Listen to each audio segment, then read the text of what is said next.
Good morning, students. I am your English teacher, Mr. Parikshit Rana. Welcome you all in this YouTube channel.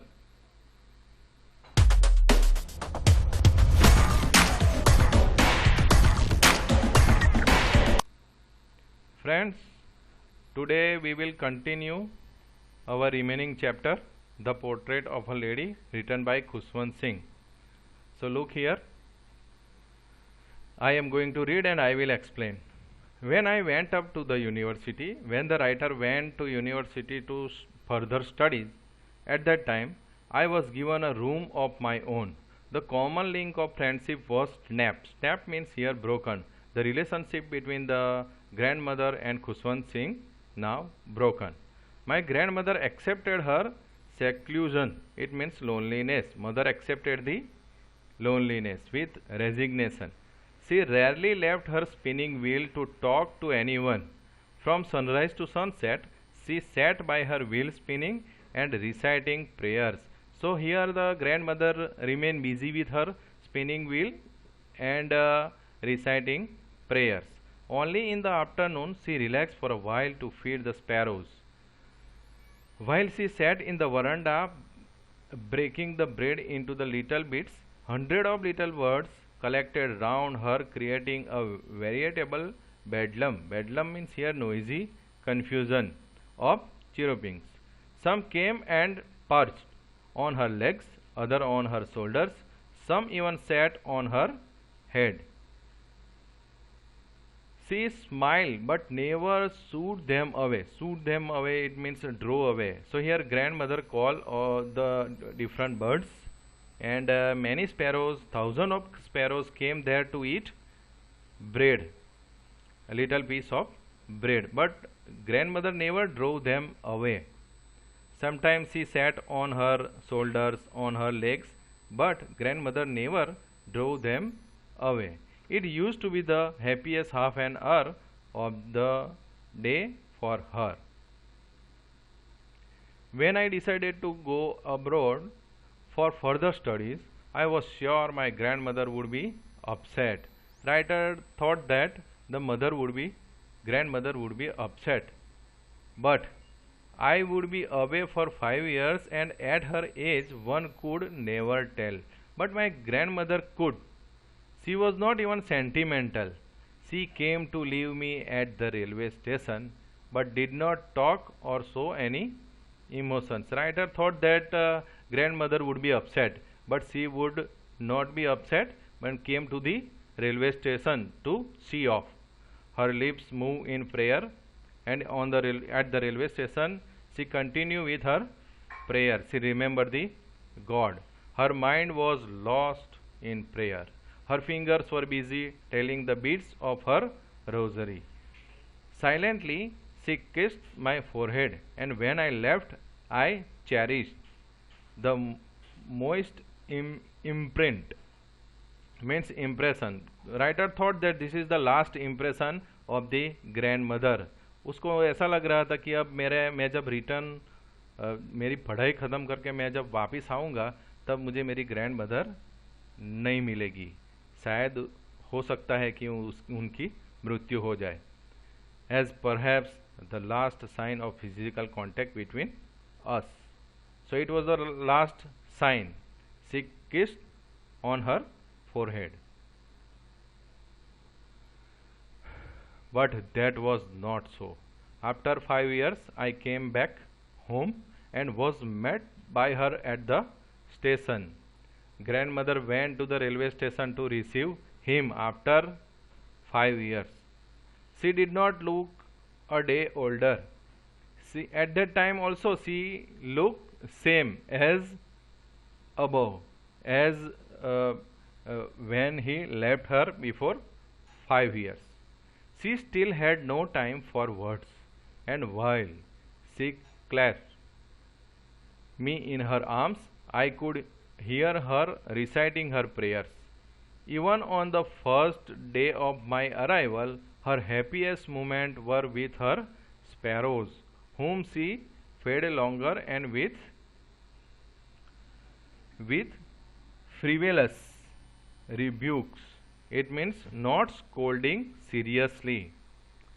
So sometimes the sparrow sat on the head, sat on the shoulder, but she never rebukes, means never scold the sparrows, but she scolded her nicely कि जाओ यहाँ से, चलो जाओ, ऐसा करके वह उसको डांट देती थी. In the evening, a change came over her. She did not pray. She collected the women of the neighborhood, got an old drum, and started to sing. For several hours, she thumped the sagging skins of the dilapidated drum. क्या किया उसने? एक drum लेकर आ गई, आसपास से सारी women's को इकट्ठा किया और वो जो ड्रम बजा के गाना गाना शुरू कर दिया. And sang of the homecoming of warriors, and at that time she was singing about the homecoming, about the subject of homecoming of warriors. We had to pursue her to stop. All the family members convinced her to stop to sing to avoid overstraining. That was the first time since I had known her that she did not pray.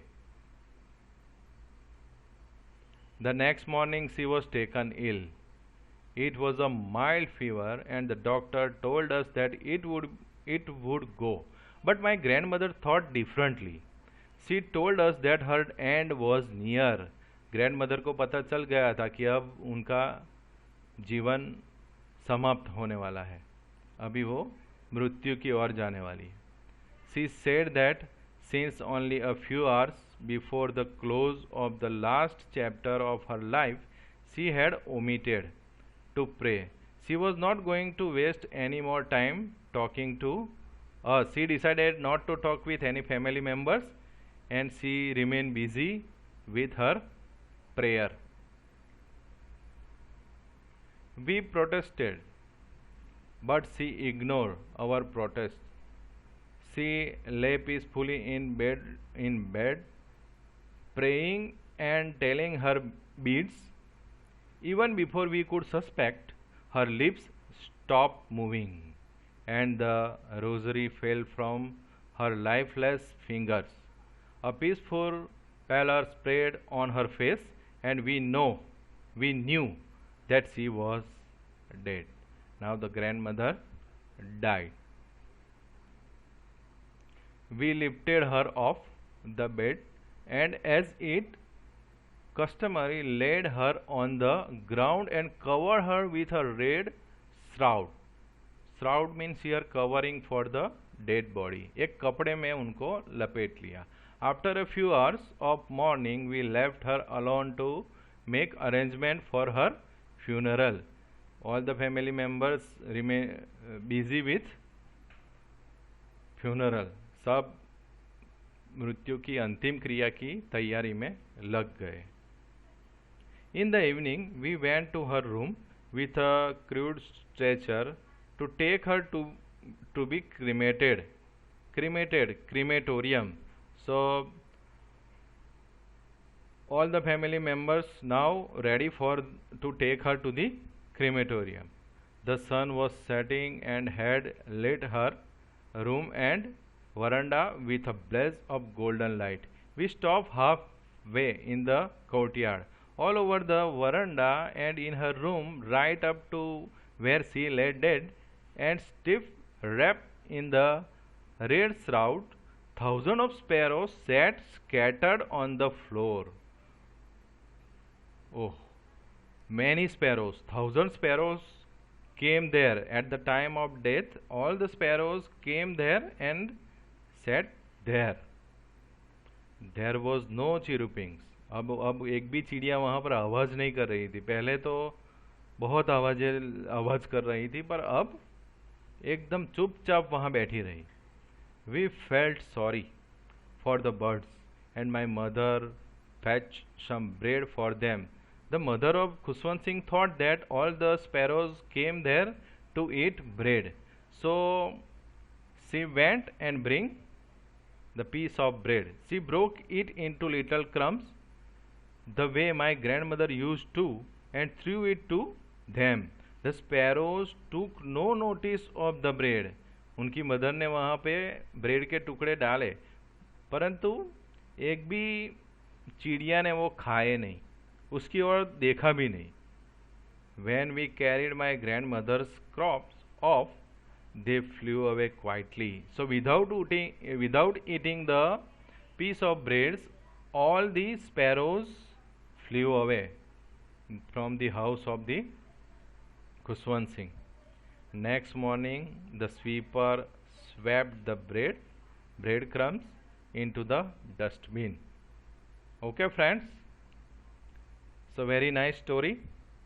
This story describes the relationship of grandmother and grandson Khuswant Singh, and the grandmother's relationship with the sparrows also, with the natures also. Or in earlier time, she fed dogs, and at the end of her life, she fed many sparrows.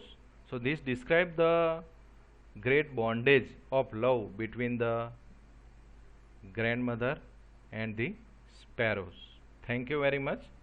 And next chapter or next unit we will continue in next period. So thank you for watching this video. For more videos, subscribe this channel and press the bell icon to get notification of new video. Thank you very much.